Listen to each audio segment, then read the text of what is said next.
អ្នកដែលជួយចិត្តកោះខ្យល់មកដឹងពីប្រវត្តិនិងដើមកំណើតតើការកោះខ្យល់នឹងកើតចេញពីប្រទេសណា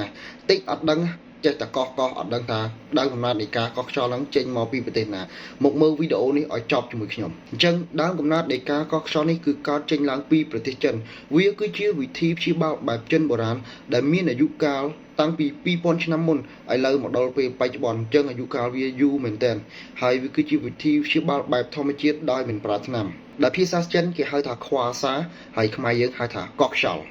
ហើយយើងថែមកោះឲ្យជប់ឲ្យជាន់មួយទៀតគោលបំណងនៃការកោះខ្យល់គឺដើម្បីឲ្យសារធាតុពុលនៅក្នុងខ្លួនរបស់យើងភាយចេញមកក្រៅ